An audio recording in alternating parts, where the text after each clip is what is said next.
There is a moment that repeats throughout history, usually unnoticed at the time, when people begin to rely on a system they did not consciously choose. No announcement is made, no authority declares it into existence. It simply becomes easier to comply than to resist, safer to trust than to stand alone. By the time anyone asks who is in charge, the answer is already embedded in daily life, in prices, routes, habits, and expectations.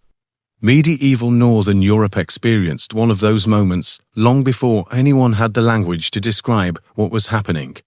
After the collapse of Roman order, power fragmented into pieces that rarely fit together. Lords ruled land they could not fully secure, kings claimed authority they could not consistently enforce, and laws lost their meaning once they crossed a river or coastline. Violence was common, but reliability was rare. For people who lived by farming, this instability was tolerable. For people who lived by exchange, it was existential. Trade depends less on strength than on predictability. Knowing that a contract will be honored matters more than knowing who technically rules the territory. Unpredictability was exactly what medieval Europe lacked. Merchants faced a problem that no crown was seriously trying to solve. Goods could move, but trust could not. A shipment of grain or timber was valuable only if it arrived intact, was paid for as agreed, and could be sold without arbitrary interference. Yet every leg of a journey introduced uncertainty. Tolls appeared without warning. Officials changed their minds. Pirates didn't recognize charters. Courts favored locals over foreigners. Each transaction carried not just economic risk, but personal ruin. And still, trade continued, because the rewards outweighed the danger. That imbalance created pressure, and pressure has a way of producing structure. The earliest response was not coordination, but caution. Merchants gravitated toward routes and ports where outcomes were more predictable, even if they were not officially safer. Over time, certain towns developed reputations not for power, but for reliability. Deals were honored there, disputes were settled without violence. Storage was secure, information flowed. These places attracted more merchants, which made them even more valuable, which encouraged local authorities to protect that reputation. Wealth followed consistency, and consistency became a form of influence. What emerged was not an organization in the modern sense, but a shared logic. Merchants learned that their greatest vulnerability was isolation. A lone trader could be extorted or ignored. A group could not. Without formal agreements, without centralized leadership, merchants began behaving as if they were part of something larger. They synchronized departure times. They shared news of hostile regions. They extended credit based on reputation rather than proximity. None of this required permission. It required only repeated interaction and aligned incentives. As these behaviors spread, cities began adapting to them. Local rulers discovered that protecting foreign merchants brought revenue without conquest. Granting privileges to trading communities made ports busier and treasuries fuller. In trying to attract commerce, cities unintentionally reinforced the same standards merchants were already enforcing among themselves. Rules began to look similar across distant regions, not because they were imposed, but because deviation became costly. A city that refused to play along did not need to be punished directly. It was simply avoided. This is where power quietly shifted.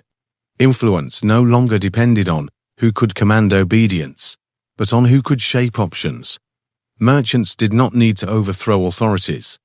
They needed only to decide where trade would and would not flow. Over time, this decision-making became collective by default. If enough participants withheld cooperation, the outcome was unavoidable. Shortages followed, prices spiked, political pressure mounted from within. The mechanism was subtle, but the effect was decisive. What later generations would call the Hanseatic League was less an institution than a pattern of behavior that proved extraordinarily durable. Its strength came from its informality. No single city controlled it. No ruler could dissolve it. Participation was voluntary, yet exclusion was devastating. Trust functioned as currency, reputation as enforcement. A merchant who violated shared norms did not face imprisonment, he faced irrelevance. In a world where survival depended on access, that was punishment enough. This network eventually extended far beyond the awareness of most people living under it. Goods passed through hands that never met. Prices adjusted in response to decisions made hundreds of miles away. Political leaders found themselves negotiating not with rivals, but with abstractions, with groups that had no single voice, but spoke clearly through coordinated action. The absence of visible authority made resistance difficult. There was no palace to storm, no throne to seize. Power had diffused into routines. At its height, this system demonstrated a truth that unsettles traditional views of history. Control does not require ownership of land. It does not require flags or titles. It requires the ability to make participation conditional, as long as access to trade, credit, and information could be granted or denied collectively. Formal sovereignty became negotiable. Kings remained powerful, but only within the constraints imposed by the networks they depended on.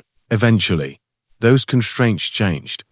States learned to centralize, to standardize law, to project force consistently across territory. New trade routes diluted old advantages. What had once been adaptive became rigid. The network did not fail so much as lose relevance.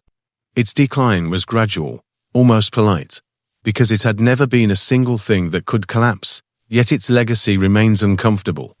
It reveals how easily power can emerge from cooperation without conspiracy, from incentives without ideology. It shows that systems we trust often arise not from design, but from repeated choices that feel individually rational and collectively irreversible.